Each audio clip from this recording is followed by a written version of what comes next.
آپ کو معلوم ہوگا خولہ بنت ثعلبہ جن کے پتی نے، جن کے شوہر نے بڑھاپے میں اپنی بیوی سے، خولہ بنت ثعلبہ سے زہار کر لیا تھا. زہار کہتے ہیں عربی میں، ان کو اپنے اوپر اپنی ماں کی طرح حرام کر لیا تھا اور غصے میں کہہ دیا چل تو آج سے میری اماں، انت علیہ کا زہر امی، آج سے تو مجھ پر میری ماں کی طرح حرام ہو گئی.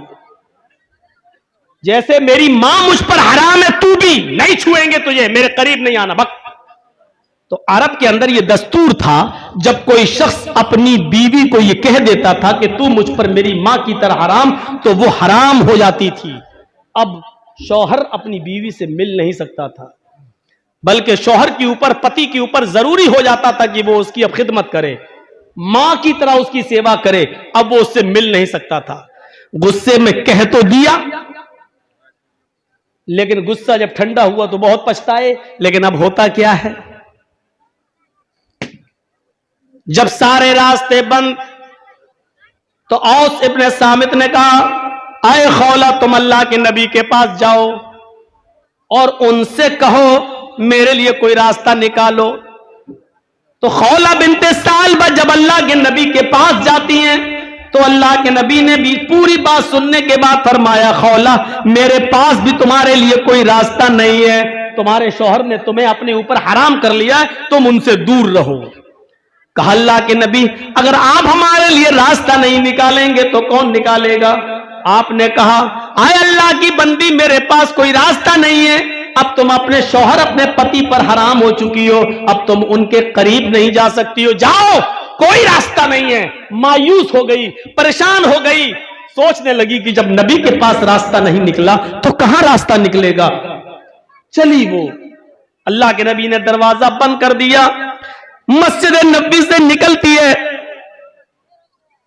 اللہ کے نبی کے حجرے سے نکلتی ہے، مسجد نبی کے دروازے کو دیکھتی ہے.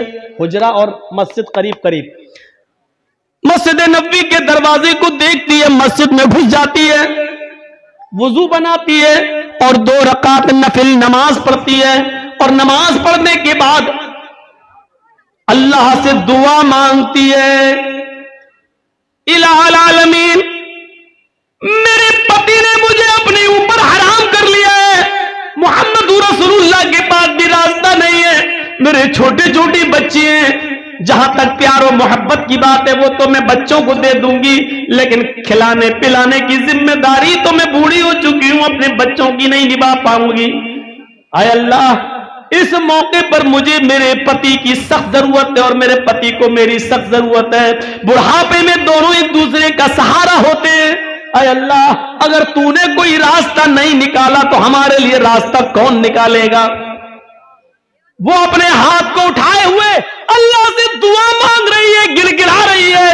ابھی دعا مانگ کر ہاتھوں کو نیچے نہیں کیا ہے، ابھی دعا مانگ کر اس نے اپنے ہاتھوں کو نیچے نہیں کیا ہے. ادھر اللہ نے فرمایا اے جبریل اگر اس بندی کے لیے ہم راستہ نہیں نکالیں گے تو کہاں جائے گی؟ اس نے محمد کی چوکھٹ پر نہیں بلکہ میری چوکھٹ پر سوال کیا ہے.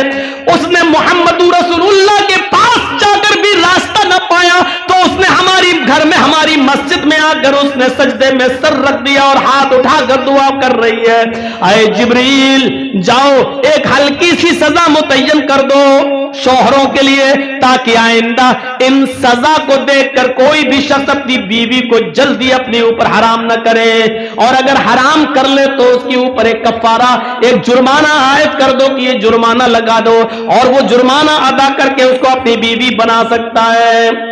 جبرائیل امین آتے وحی لے کر ابھی اس عورت نے اپنے ہاتھوں کو نیچے نہیں کیا، ادھر جبرائیل اللہ کے نبی پاک کے پاس قرآن کی آیت لے کر نازل ہوتے ہیں قد سمع اللہ قول التی تجادلک فی زوجہا وتشتکی الی اللہ.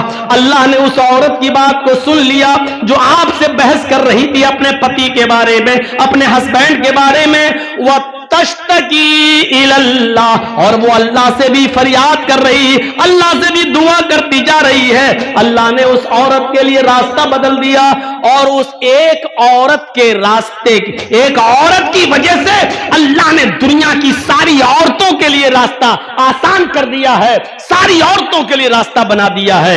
اے محمد صلی اللہ علیہ وسلم، یہ جرمانہ عائد کر دو ان لوگوں پر جو لوگ اپنی بیوی کو اپنی ماں کی طرح حرام کر لیتے ہیں، وہ اپنی بیوی بنانے سے پہلے ایک غلام آزاد کریں۔ اس زمانے میں غلام چلتے تھے، آج تو چلتے نہیں ہیں۔ غلام آزاد کریں، ایک غلام آزاد کر کے اب اپنی بیوی کو بیوی بنا سکتے ہیں، جس کو ماں کی طرح حرام کر لیا اس کو۔ اگر غلام آزاد کرنے کی طاقت نہیں ہے تو 60 روزے رکھیں بطور سزا کے۔ یہ روزے کنٹینیو رکھنا پڑیں گے، سزا والے روزے کنٹینیو، کیونکہ سزا میں مزہ تبھی ہے جب سزا کا احساس ہو۔ کنٹینیو سزا، شہرین متتابعین، کنٹینیو ریگولر۔ 55 روزے آپ نے رکھ لیے، 55 روزے رکھ لیے، چلو ایک روزہ چھوڑ دیتے ہیں، تھوڑا سستا لیں، پھر 5 بعد میں پورے کر لیں گے۔ آپ نے جان بوجھ کر ایک روزہ چھوڑ دیا، چلو ایک دن سستا کے 5 اور بعد میں رکھ لیں گے، تو آپ نے جہاں ایک چھوڑا جان بوجھ کر، وہ ایک روزے کا چھوڑنا آپ کے 55 روزوں کو بیکار کر دے گا۔ اب آپ پھر سے 1 سے لے کر 60 تک رکھو، دو یہ 55 بیکار۔ ہاں، عذر یا بیماری کی وجہ سے اگر آپ چھوڑ رہے ہیں، بخار آ گیا یا کوئی بیماری ہے اور جس کی وجہ سے روزہ چھوڑنا ضروری ہو گیا ہو، تو ایسی کنڈیشن میں عذر اور مجبوری کی وجہ سے آپ روزہ چھوڑیں گے تو پھر آپ کا روزہ وہ 56 روزے آپ کے بیکار نہیں ہوں گے، بلکہ اس بیماری کے ختم ہوتے ہی، اس عذر کے ختم ہوتے ہی چھوٹے ہوئے روزے بعد میں آپ پورے کر لیں۔ عذر اور بیماری کی بات الگ ہے، لیکن بلا عذر کے اگر آپ نے ایک چھوڑ دیا تو جتنے رکھے تھے وہ سب بیکار، پھر سے آپ ایک سے شروع ہوگا آپ کا۔ بالکل ٹی بی کا کورس ہے یہ، 9 مہینے دوا کھانا ہے، دوا کھا کھا کے اکتا گئے، 8 مہینے کھائی، 1 مہینہ چھوڑ دی، 1 دن 2 دن کے لیے چھوڑ دی، یہ کورس بیکار۔ اب پھر سے 9 مہینے کھاؤ، 1 سے لے کے 9۔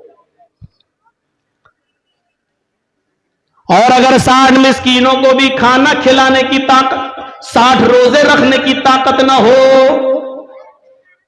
تو پھر 60 مسکینوں کو کھانا کھلاؤ، 60 مسکینوں کو۔ اب 60 مسکینوں کو پیٹ بھر کے کھانا چاہے ایک ہی بار 60 کو بلا کر کھلا دو، یا 10 کر کے 6 مرتبہ میں کھلا دو، آج 10 کو کھلا دو، کل 10 کو کھلا دو، پرسوں 10 کو کھلا دو، 10 کر کے 6 دن میں کھلا دو، 5 کر کے 12 دن میں کھلا دو، 1 کر کے 2 مہینے میں کھلا دو 60 دن، لیکن جب تک 60 مسکین پورے نہیں ہو جائیں گے تب تک آپ اپنی بیوی سے مل نہیں سکتے۔ مسئلہ یاد رکھیے گا، یہ مسئلے ہیں جن کو ہم مسالہ سمجھ کے کھائے ہوئے بیٹھے ہیں، یہ مسئلے ہیں۔